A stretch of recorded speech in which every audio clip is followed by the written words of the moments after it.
அனைத்து ஊடக நண்பர்களுக்கும் பத்திரிகை நண்பர்களுக்கும் வணக்கம். கள்ளக்குறிச்சி மாவட்டம், கள்ளக்குறிச்சி நகரம், கருணாபுரத்தை சுற்றியுள்ள பகுதியில் இருக்கின்ற ஏழை எளிய மக்கள் அந்த பகுதியில் விற்பனை செய்த கள்ள சாராயத்தை குடித்த காரணத்தினால் சுமார் 200 பேர் பாதிக்கப்பட்டதாக தகவல் கிடைத்துள்ளன. இந்த கள்ளச்சாராயம் பருகி இறந்தவர்கள் இதுவரை 36 பேர், மருத்துவமனையிலே சிகிச்சை பெற்று வருவதுடைய எண்ணிக்கை சுமார் 133 பேர். இன்னும் பல பேர் இந்த கள்ளச்சாராயம் பருகி பாதிக்கப்பட்டதால் என்ற தகவல் கிடைத்திருக்கின்றன. பாதிக்கப்பட்டவர் ஒவ்வொருவராக மருத்துவமனையிலே இன்றைக்கு சேர்க்கப்பட்டு வருகிறார்கள். இந்த கள்ளச்சாராயம் விற்ற பகுதி கள்ளக்குறிச்சி நகரத்தினுடைய மைய பகுதி. இந்த கள்ளச்சாராய விற்பனை நடைபெற்ற பகுதிக்கு அருகில் காவல் நிலையம் இருக்கின்றது. அங்கே நீதிமன்றம் இருக்கின்றது. அதோடு இந்த கள்ளக்குறிச்சி மாவட்டம் தலைமையிடமாக இருக்கின்றது. மாவட்ட காவல்துறை கண்காணிப்பாளர் இங்கே இருக்கின்றார். மாவட்ட ஆட்சித்தலைவரும் இருக்கின்றார்கள். உயர் அதிகாரிகளும் இருக்கின்றார்கள். இன்றைக்கு காவல்துறை சேர்ந்த அதிகாரிகளும் இந்த கள்ளக்குறிச்சி நகரத்திலே இருக்கின்ற இந்த சூழ்நிலையில் இந்த கள்ளச்சாராய விற்பனை இன்றைக்கு விற்ற காரணத்தினால் அந்த கள்ளச்சாராயத்தை பருகியவர்கள் இன்றைக்கு 36 பேர் இறந்திருக்கின்றார்கள். இது வேதனையான சூழ்நிலை. அது மட்டுமல்ல, இன்றைக்கு பாதிக்கப்பட்டவர்கள் புதுச்சேரி ஜிப்மர் மருத்துவமனை, கள்ளக்குறிச்சி அரசு பொது மருத்துவமனை, விழுப்புரம் அரசு பொது மருத்துவமனை, சேலம் அரசு பொது மருத்துவமனை, இந்த மருத்துவமனையிலே சேர்க்கப்பட்டு இன்றைக்கு பாதிக்கப்பட்டவர்களுக்கு சிகிச்சை அளிக்கப்பட்டு வருகிறது. ஆனால் நேற்றைய தினம் நான் தஞ்சை மாவட்டத்திற்கு சென்றது பொழுது மாலை 3 மணி அளவுக்கு எனக்கு கிடைத்த செய்தி, இந்த கள்ளச்சாராயம் குடித்து 3 பேர் இறந்திருக்கின்றார்கள். பல பேர் சிகிச்சை பெற்றவரால் மருத்துவமனை செய்தி கிடைத்தது. ஆனால் இவ்வளவு அதிகமான பேர் கள்ளச்சாராயம் குடித்து இறந்த செய்தி மிகுந்த வேதனையும் வருத்தத்தையும் அளிக்கிறது. இவர்கள் அனைவருமே காலனியை சேர்ந்தவர்கள், ஏழைகள். இப்படிப்பட்ட பகுதியில் இவ்வளவு அதிகாரிகள் இருக்கின்ற மாவட்ட தலைநகரத்தில் காவல் நிலையத்திற்கு பின்புறமே கள்ளச்சாராயம் விற்கப்படுகிறது என்று சொன்னால் இந்த ஆட்சியுடைய நிர்வாகம் எப்படி இருக்கும் என்பதை எண்ணி பார்க்க வேண்டும். அது மட்டுமல்ல, எங்களுக்கு கிடைத்த தகவல், பத்திரிகை ஊடக செய்திகள், பரவான தகவல்கள், வலையில் வருகின்ற செய்திகள், இதற்கு பின்னாலே மிகப்பெரிய ஒரு கும்பல் இருப்பதாக கிடைத்திருக்கின்றன. அதுவும் ஆளுங்கட்சியை சேர்ந்த அதிகாரமிக்கவர்களே ஈடுபட்டிருப்பதாக தெரிகிறது. இல்லாவிட்டால் இவ்வளவு துணிச்சலாக நகர மைய பகுதியில் காவல் நிலையத்திற்கு அருகில் இந்த கள்ளச்சாராய விற்பனை நடைபெறுமா? இன்னைக்கு மக்களிடத்திலே மிகப்பெரிய கொந்தளிப்பை இது ஏற்படுத்தியிருக்கின்றது. இன்னும் எவ்வளவு பேர் சிகிச்சையில் குணமடைவார் என்று தெரியவில்லை.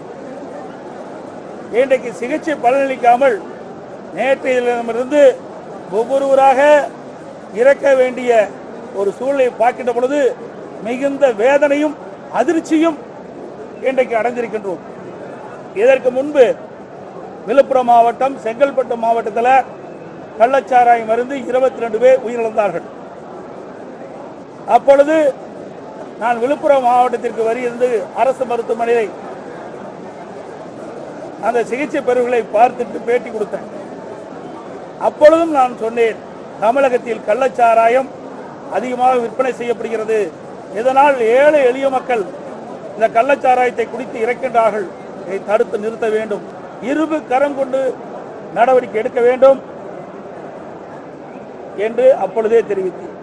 அப்பொழுதும் ஆளுங்கட்சி சேர்ந்தவருடைய அதிகார பலமிக்கருடைய ஆதரவோடு தான் இந்த கள்ளச்சாராய விற்பனையும் ஈடுபட்டதாக ஊடகத்திலும் பத்திரிகையும் செய்து வந்துள்ளன. அப்பொழுதும் உடனடியாக முதலமைச்சர் நடவடிக்கை எடுப்பதாக சிபிசிஐடியிடம் இந்த கள்ளச்சாராயம் அறிந்து இறந்தவருடைய நிலை பற்றி ஆராய நடவடிக்கை எடுக்க சிபிசிஐடியும் ஒப்படைத்தார். இதுவரை என்ன ஆனது என்றே தெரியவில்லை. யார் யார் மீது இவர்கள் நடவடிக்கை எடுத்திருக்கின்றார்கள் இந்த விடியா திமுக அரசு. அப்பொழுது வீர வசனம் பேசி அறிவிப்பை வெளியிடுகிறார்கள். ஆனால் அந்த பிரச்சனை முடிந்த பிறகு அதோடு விட்டு விடுகிறார்கள். செங்கல்பட்டு மாவட்டம், விழுப்புரம் மாவட்டத்தில் கள்ளச்சாராயம் அறிந்து இறந்தவர்கள், அதற்கு காரணமானவர்கள் யார் யார், எந்தெந்த அதிகாரிகள், எந்தெந்த காவல்துறை சேர்ந்தவர்கள், எவர் மீது இதுவரை நடவடிக்கை எடுத்திருக்கின்றார். இப்பொழுதும் இவ்வளவு பிரச்சனை ஏற்பட்டிருக்கின்றது. நேற்றைய தினம் இந்த மாவட்டத்துடைய பொறுப்பு அமைச்சர், பொதுப்பணித்துறை அமைச்சர், மக்கள் நல்வாழ்வுத்துறை அமைச்சர் நேற்று பேட்டி கொடுத்திருக்கிறாங்க. அப்ப என்ன சொல்றாங்க, இந்த கள்ளச்சாராயம் விற்பனை குறித்து அரசுக்கு தகவல் கிடைத்திருந்தால் நடவடிக்கை எடுப்போம் என்று சொல்கிறார். எங்களுடைய சட்டமன்ற உறுப்பினர், கள்ளக்குறிச்சி சட்டமன்ற உறுப்பினர் செந்தில்குமார் அவர்கள் ஒரு 5 தினங்களுக்கு முன்பு மாவட்ட காவல் கண்காணிப்பாளர் தொலைபேசி வாயிலாக கள்ளச்சாராய விற்பனை, போதைப் பொருள் விற்பனை அமோகமாக நடைபெற்றுக் கொண்டிருக்கிறது, இதை தடுத்து நிறுத்த வேண்டும் என்று அவரிடத்தில் தெரிவித்திருக்கின்றார். நேற்றைய முன்தினம் அவர் நேரிலே சந்திக்கின்ற பொழுது காவல்துறை கண்காணிப்பிடம் தெரிவிக்கின்றார், நான் குறிப்பிட்டேன், இன்னும் நடவடிக்கை எடுக்கவில்லை. ஆகவே கள்ளச்சாராயம் விற்பனையை தடுத்து நிறுத்த உரிய நடவடிக்கை மேற்கொள்ள வேண்டும் என்று தகவலை கொடுத்தார் சட்டமன்ற உறுப்பினர். ஆனால் காவல்துறை சேர்ந்த அதிகாரிகள் எந்த நடவடிக்கையும் எடுக்கவில்லை. அதோடு 29/3/2023 அன்று நம்முடைய கள்ளக்குறிச்சி சட்டப்பேரவை உறுப்பினர் செந்தில்குமார் அவர்கள் ஒரு கவன ஈர்ப்பு தீர்மானத்தை சட்டமன்றத்திலே சபாநாயகரிடம் அளித்தார். அதிலே கூட குறிப்பிட்டிருக்கின்றார், இன்றைக்கு கள்ளக்குறிச்சி மாவட்டம் தியாகதுருவம் ஒன்றியம் தூத்துக்குடி கிராமத்தைச் சேர்ந்த ஜெய்சங்கர் அவர்களின் மகன் ஜெகன்ஸ்ரீ என்பவர் 23/3/2022 காலை 8 மணியில் பரஞ்சரம் காவல் நிலையத்தில் தனது மகன் காணவில்லை என்று புகார் தெரிவித்திருந்த நிலையில் தூத்துக்குடி கிராமத்தை 3 நபர்களை பிடித்து வந்து விசாரித்து மது அருந்து அழைத்து சென்று மது பாட்டிலால் தலையில் தாக்கி கழுத்தில் குத்தி கூத்தடியில் உள்ள வனத்துறைக்கு சொந்தமான இடத்தில் புதைத்து விட்டனர். எனவே இப்பகுதியில் கஞ்சா மற்றும் கள்ளச்சாராயம் ஆகியவை பெரும் புழக்கத்தில் உள்ளதால் அதை உடனடியாக தடுத்து நிறுத்த வேண்டிய அவசியம் குறித்து இன்றைக்கு விவாதிக்க வேண்டும் என்று இன்றைக்கு பேரவைத் தலைவரிடத்தை கொடுத்தார். இதை விசாரிக்கப்பட்டிருந்த அந்த கவன தீர்மானத்தை எடுத்து சட்டமன்றத்திலே விவாதிக்கப்பட்டிருந்தால் இது முதலமைச்சருடைய துறை. ஆகவே இந்த பகுதியில் எந்தெந்த பகுதியில் கள்ளச்சாராயம் விற்பனை நடைபெறுகிறது, எந்தெந்த பகுதியில் இன்றைக்கு போதைப்பொருள் விற்பனை நடைபெறுவதை கண்டறிந்து நடவடிக்கை எடுத்திருக்கலாம். நேற்றைய தினம் அமைச்சர் சொல்கிறாரே, எங்களுடைய சட்டமன்ற உறுப்பினர் கவன ஈர்ப்பு தீர்மானத்தை கொடுத்திருக்கின்றோம், தகவல் கிடைத்திருந்தால் நடவடிக்கை எடுப்போம் என்று சொன்னார். கவன ஈர்ப்பு தீர்மானத்தை நீங்கள் எடுக்கல. ஆக இந்த கள்ளக்குறிச்சி மாவட்டம் மட்டுமல்ல, கள்ளக்குறிச்சி நகரம் மட்டுமல்ல, தமிழ்நாடு முழுவதும் இன்றைக்கு போதைப் பொருள் நிறைந்த மாநிலமாக திகழ்கிறது. கள்ளச்சாராயம் 6 போல் ஓடிக்கொண்டிருக்கின்றது. ஏழை எளிய மக்கள் கள்ளச்சாராயத்தை குடித்து விலை மதிக்க முடியாத உயிரை இன்றைக்கு துறக்க வேண்டிய அவலங்களை இந்த ஆட்சியிலே பார்க்கப்படுகிறது. இன்னும் சொல்ல போனா திருச்செங்கோட்டில் நீங்க பார்த்தீங்கன்னா, நாமக்கல் மாவட்டம் திருச்செங்கோடு தாலுகாவில் தேவனாங்குறிச்சி அங்க வந்து திமுக நிர்வாகி, திமுக கவுன்சிலர் இன்றைக்கு அவருக்கு சொந்தமான குடோன்ல இந்த கள்ளச்சாராயத்தை பாட்டில் அடைத்து அங்க இருக்கின்ற சந்து கடையில் விற்பனை செஞ்சிருக்கிறாங்க. இதை உடனே அரசுடைய கவனத்திற்கு கொண்டு சென்றோம். உடனே இந்த விடியா திமுக அரசுடைய முதலமைச்சர் சம்பந்தப்பட்டவரை கைது செய்யாமல் அதில் வேலை பார்த்த வடநாட்டு தொழிலாளர்களை அதற்கு கைது செய்து கண் துடைப்பு நாடம் அடித்துட்டார். இதுக்கு பின்புலம் திமுக கட்சி சேர்ந்த நிர்வாகிகள் தான் பின்புலமாக செயல்பட்டுக் கொண்டிருக்கின்றார்கள். இல்லாவிட்டால் இப்படிப்பட்ட மரணம் நடைபெறாத இந்த மரணம் நடைபெறுவதற்கு காரணம் திமுக முதலமைச்சருடைய நிர்வாக திறமையற்ற முதலமைச்சர் ஆண்டு கொண்டிருக்கின்றார். இதற்கு பின்புலமாக திராவிட முன்னேற்ற கழகத்தைச் சேர்ந்த நிர்வாகிகளே ஈடுபட்டிருக்கிறார் என்று தெல்ல தெளிவாக பல்வேறு சந்தர்ப்பங்களில் தெரிய வருகிறது. அதனால் இவ்வளவு உயிர்கள் இன்றைக்கு போவதற்கு காரணம், இவ்வளவு மரணங்கள் ஏற்படுவதற்கு காரணமாக இருந்த நிர்வாக திறமையற்ற முதலமைச்சர் திரு ஸ்டாலின் அவர்கள் ராஜினாமா செய்ய வேண்டும். அதுதான் பொருத்தமா இருக்கும். ஏன்னா ஒவ்வொரு முறையும் ஏதாவது ஒரு சாக்கு போக்க சொல்லி இன்றைக்கு அவர்கள் இதை காலம் கடத்தி இப்படிப்பட்ட ஏழை எளிய மக்கள் விலை மதிக்க முடியாத உயிர் துறப்பதற்கு காரணமாக இருக்கிற அரசாங்கம் விடியா திமுக அரசாங்கம் என்பதை இந்த நேரத்தில் சுட்டிக்காட்டுகிறேன். இதற்கு தார்மீக பொறுப்பேற்று திராவிட முன்னேற்றங்களுடைய தலைவர் தமிழகத்தினுடைய முதலமைச்சர் திரு ஸ்டாலின் அவர்கள் ராஜினாமா செய்ய வேண்டும் என்று நாங்கள் வற்புறுத்துகிறோம். அது மட்டுமல்ல, இன்றைக்கு விக்கிரவாண்டி சட்டமன்ற தேர்தல் நடக்குது. அதுல பூத் வாரியா பிரிச்சு அமைச்சரை நியமிக்கிறாங்க. ஒன்றியத்துக்கு 5 அமைச்சரை நியமிக்கிறாங்க. இவ்வளவு பேர், சுமார் 200 பேர் கள்ளச்சாராயம் குடித்து ஆபத்தான நிலையில் இருக்கிறார்களே, இதற்கு ஒரு 20 பேருக்கு ஒரு அமைச்சரை போட்டு இன்றைக்கு சென்னையிலிருந்து மருத்துவர்களை அழைத்து வந்து இன்றைக்கு உயர்தர சிகிச்சை அளிக்கப்பட்டிருந்தால் பல பேரை காப்பாற்றிருக்கலாம். ஆனால் மக்கள் மீது அக்கறை இல்லாத அரசாங்கம், அவளுக்கு ஆட்சி அதிகாரம் தான் முக்கியம். ஓட்டு போட்ட மக்களோ, நாட்டு மக்களோ, ஏழை மக்களோ பற்றி கவலைப்படாத முதலமைச்சர் இன்றைக்கு விடியா முதலமைச்சர் என்பதை இந்த நேரத்தில் தெரிவித்துக் கொள்கிறேன். அது மட்டுமல்ல, நேற்றைய தினம் ஒரு 3-4 பேர் இறந்த பொழுது இன்றைக்கு மாவட்ட ஆட்சித்தலைவர், மாவட்ட காவல்துறை கண்காணிப்பாளர், இந்த மாவட்டத்தினுடைய திமுக மாவட்ட சட்டமன்ற உறுப்பினர் அருகில் அமர்ந்து பேசுறாங்க. இன்னைக்கு எல்லாத்துக்கும் வெட்ட வெளிச்சமா தெரியும். இதில் இறந்தவருடைய குடும்பத்தை சேர்ந்த ஒருவர் தொலைக்காட்சியின் மூலமாக பேட்டி கொடுக்கிறார். கள்ளச்சாராயம் பருகிதான் எங்கள் குடும்பத்தை சேர்ந்தவர் இறந்தார் என்று.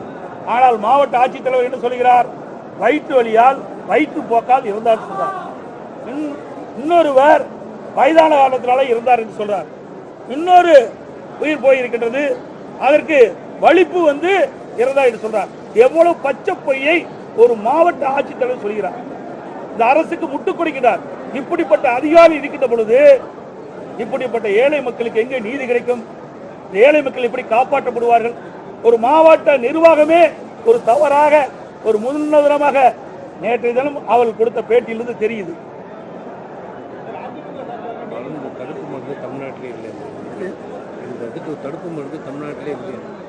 அது மட்டுமல்ல, அதிமுக ஆட்சியில கள்ளக்குறிச்சி மாவட்டத்தை நாங்கள் அறிவித்தோம்.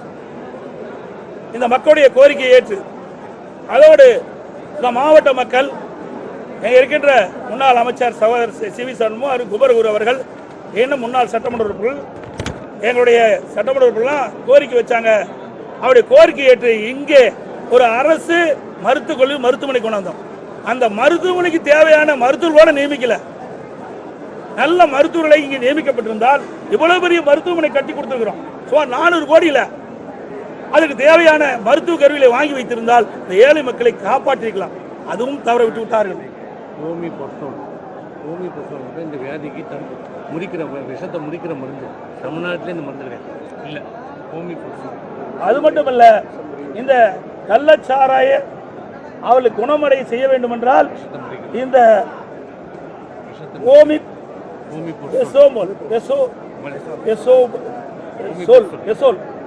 ஓமிபெசோல் என்ற மருந்து இதுக்கு இருந்திருந்தால் இந்த விஷச்சாராயம் அறிந்தவர்களை குணப்படுத்திருக்க முடியும். அதுவும் தமிழ்நாட்டில் எந்த மருத்துவமனையும் இல்லை. ஆக இப்படிப்பட்ட ஒரு அவல ஆட்சி தமிழகத்திலே நடைபெற்றுக் கொண்டிருக்கிறது. இதற்கெல்லாம் தார்மீக பொறுப்பேற்று இன்றைய முதலமைச்சர் திரு ஸ்டாலின் அவர்கள் ராஜினாமா செய்ய வேண்டும்.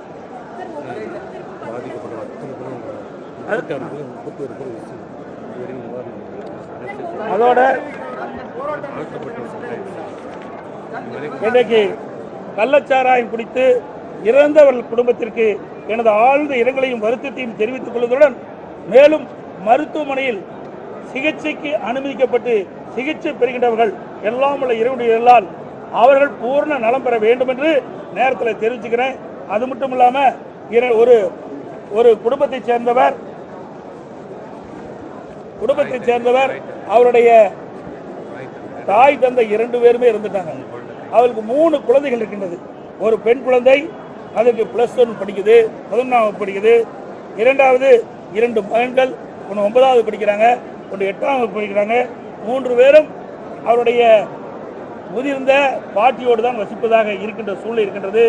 ஆகவே பெற்றோர்களை இழந்து வாடுகின்ற இந்த குழந்தைகளுக்கு அனைத்து இந்திய அண்ணா திராவிட முன்னேற்ற கழகம் அனைத்து உதவிகளும் செய்யும். அவருடைய கல்வி செல்வை அரசாங்கமே எங்களுடைய கட்சியை அதிமுக கட்சியை ஏற்றுக்கொள்ளும். அது மட்டுமல்ல, இந்த குழந்தைகளுக்கு 10 ஆண்டுகளுக்கு இந்த குடும்பத்திற்கு மாதந்தோறும் 5000 ரூபாய் அனைத்து இந்திய அண்ணா திராவிட முன்னேற்ற கட்சி வழங்கும். அதே போல அரசாங்கம் இன்றைய தினம்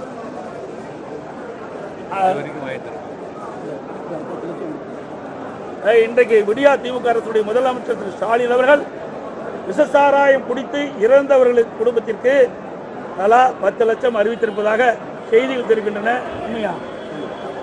சரி, எனக்கு வரும்போது கிடைச்ச தகவல் அறிவிச்சிருக்காங்களா? இது போதாது, அத்தனை பேரும் ஏழை குடும்பத்தைச் சேர்ந்தவர்கள். அதனால ஒவ்வொரு இறந்தவர் ஒவ்வொரு குடும்பத்திற்கும் அந்த ஏழை குடும்பத்தைச் சேர்ந்த காரணத்தினால் அவருடைய உழைப்பினால் தான் அந்த குடும்பம் வாழ வேண்டிய சூழ்நிலை இருக்கின்ற காரணத்தினால் இது 10 லட்சம் போதாது, அதை உயர்த்தி ஒவ்வொரு குடும்பத்திற்கும் 25 லட்சம் ரூபாய் வழங்க வேண்டும் என்று இந்த அரசுடைய கவனத்தை கொடுக்கிறேன். அதோட இதுல தகுதியானவர்கள் இந்த குடும்பத்தில் இருக்கின்றவர்களுக்கு ஏதாவது ஒரு வேலை அவர்களுக்கு இறந்த ஒரு குடும்பத்திற்கு வழங்க வேண்டும் என்றும் கோரிக்கை வைக்கின்றோம்.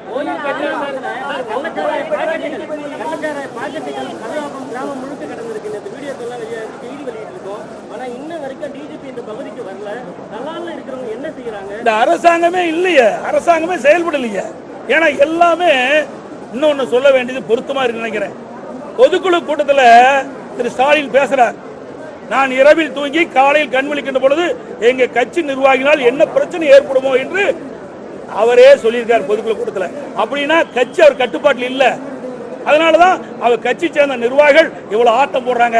இன்றைக்கு மக்களை வாட்டி வதைக்கின்றார்கள் இந்த திமுக கட்சி சேர்ந்த நிர்வாகிகள், உயர் பதவியில் இருக்கின்றவர்கள். ஆகவே இதற்கெல்லாம் ஒரே தீர்வு, திரு ஸ்டாலினும் ராஜினாமா செய்யணும்.